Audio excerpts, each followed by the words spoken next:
আসসালামু আলাইকুম।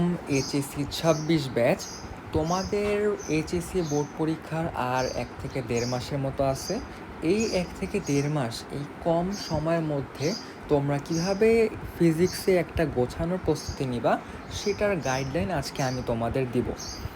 সো ফার্স্টে আমি আসি হচ্ছে সিকিউর ক্ষেত্রে। সিকিউর ক্ষেত্রে তোমাদের যে কনসেপ্ট আছে, ফিজিক্সের যে বেসিক কনসেপ্টগুলো আছে, প্রত্যেকটা কনসেপ্ট সম্পর্কে একটা ক্লিয়ার ধারণা থাকতে হবে। কনসেপ্ট বলতে আমি কি বোঝাচ্ছি, ধরো নদী নৌকার ম্যাথে, এখন নদী নৌকার ম্যাথে কি আমাদের সর্বনিম্ন সময় বা সবচেয়ে কম দূরত্বের কি সূত্র আছে। এখন সূত্রের পাশাপাশি এই যে স্রোতের অনুকূলে কি হবে, স্রোতের প্রতিকূলে কি হবে, এগুলোও কিন্তু এক একটা ক্লিয়ার কনসেপ্ট। তারপরে ভেক্টরের ধরো উপাংশ, উপাংশ দুটো থাকলে আমরা লব্ধি বের করতে পারি, কিন্তু যখনই নাকি উপাংশ 4টা 5টা এরকম থাকবে, তখন আমরা কীভাবে এক্স অক্ষ ওয়াই অক্ষে ভাগ করে উপাংশ থেকে লব্ধি বের করতে পারবো। এগুলোও কিন্তু ক্লিয়ার কনসেপ্ট, কনসেপ্ট ক্লিয়ার থাকা জরুরি।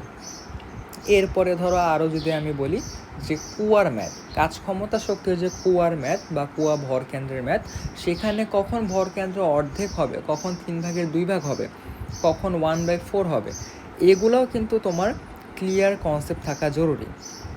সো এই গেল হচ্ছে প্রথম পার্ট, যে প্রত্যেকটা কনসেপ্ট সম্পর্কে একটা ভালো আইডিয়া থাকতে হবে, বুঝে বুঝে দেন কনসেপ্টটা ক্লিয়ার করতে হবে।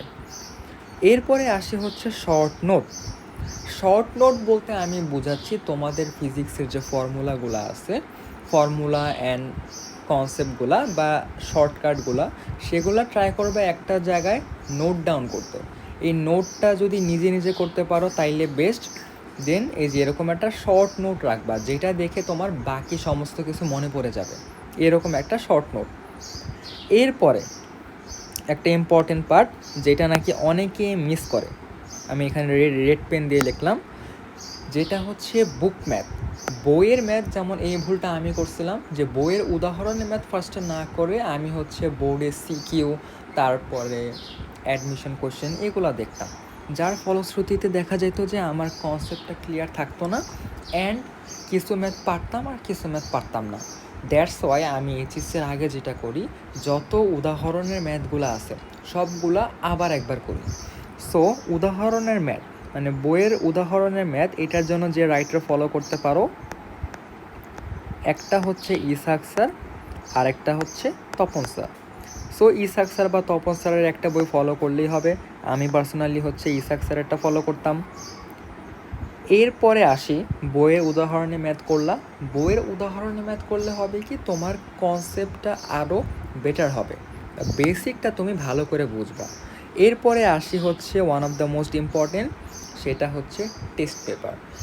টেস্ট পেপারে আমি যেটা বলি বা কোশ্চেন ব্যাংকে, তোমরা অ্যাটলিস্ট 10 থেকে 15টা কোশ্চেন, প্রথম 10 থেকে 15টা কোশ্চেন, অথবা অ্যাটলিস্ট 2 থেকে 3 বছরের কোশ্চেন সলভ করে যাবা। অ্যাটলিস্ট এই যে 2 থেকে 3 বছর বা এই 10 থেকে 15টা কোশ্চেন অ্যাটলিস্ট তোমরা সলভ করবা। সলভ করলে হবে কি, তোমরা এখান থেকে বুঝতে পারবা যে কোনটা এখানে তোমাদের জন্য ইম্পর্টেন্ট টপিক। ফিজিক্সে কিন্তু সব জায়গা থেকে স্যাররা কোশ্চেন করে না। ধরো এখানে একটা আবার ক্যাচ আছে।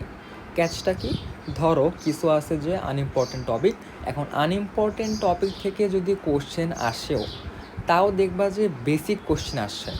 যেমন আমি যদি বলি যে গাউসের সূত্র, তোমরা গাউসের সূত্র থেকে বোর্ডে কয়টা ম্যাথ দেখছো, আর প্রাবল্য বিভব থেকে কয়টা ম্যাথ দেখছো। প্রাবল্য বিভব থেকে কি অবশ্যই বেশি আসে। তাই এই যে এখানে ইম্পর্টেন্ট টপিক কোনটা সেটা অ্যানালাইজ করাও কিন্তু জরুরি। তোমরা যদি বলো তাহলে আমি একটা ভিডিও আনবো যেখানে নাকি ফিজিক্সের কোনটা ইম্পর্টেন্ট টপিক সেইটা নিয়ে আমি একটা ভিডিও আনবো। সো তোমরা কমেন্টে জানাবা যে ওই ভিডিওটা লাগবে নাকি। ওকে, সো ইম্পর্টেন্ট টপিকগুলো অ্যানালাইজ করা হলো। এরপরে তুমি দেখবা যে ইম্পর্টেন্ট টপিকের কতটুকু ডেপথে যাওয়া যায়। ধরো আমি যদি তোমাকে একটা এক্সাম্পল দিই, এই যে আমি ধরো যে গাউসের সূত্র আর এই যে প্রাবল্য বিভব বললাম না, গাউসের সূত্র যেহেতু কম ইম্পর্টেন্ট, তার মানে গাউসের যেটা বেসিক সূত্র আছে সেইটা তোমার জানলে হবে।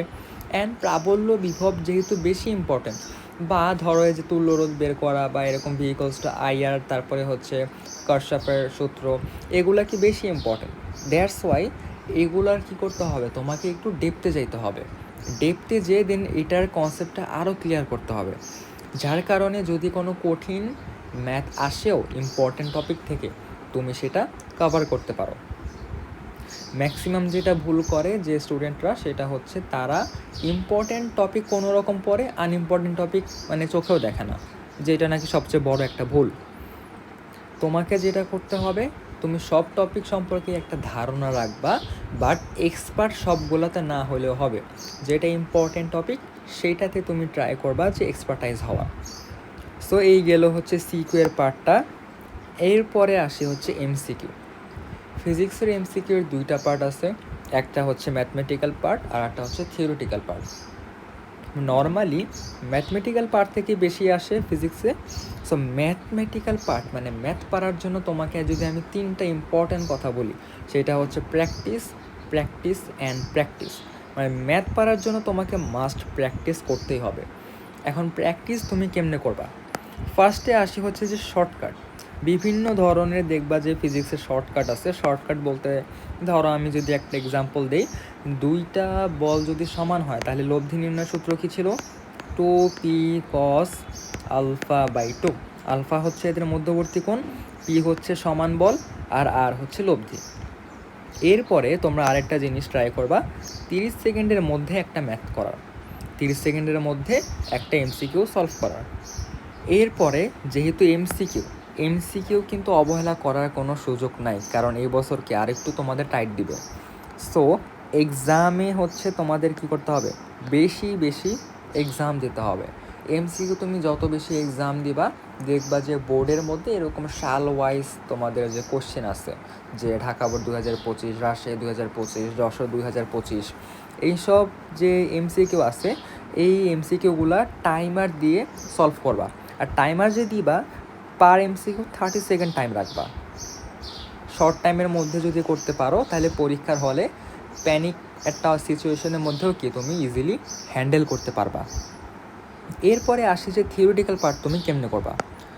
থিওরিটিক্যাল পার্টের ক্ষেত্রে সবচেয়ে ইম্পর্টেন্ট পার্টটা যদি আমি বলি, সেটা হচ্ছে এমসিকিউ। দেখবা যে কি ইসাক স্যার বা তপন স্যারের বইয়ের শেষের দিকে মানে একটা চ্যাপ্টারে শেষের দিকে অনুশীলনী প্রশ্নের আগে একটা এমসিকিউ সারসংক্ষেপ আছে। এই যে এমসিকিউ সারসংক্ষেপ আছে, এখানের কয়েকটা লাইন আছে, এইগুলা পড়লেই হবে। এরপরে তোমরা চাইলে যে দাগানো বই, মানে বইয়ের কিছু দাগানো লাইনও পড়তে গেল। সো এই হচ্ছে ওভারঅল গাইডলাইন। তোমরা যদি এভাবে ফলো করতে পারো, তাহলে ইনশাল্লাহ ভালো একটা রেজাল্ট অ্যাসিওর করতে পারবা।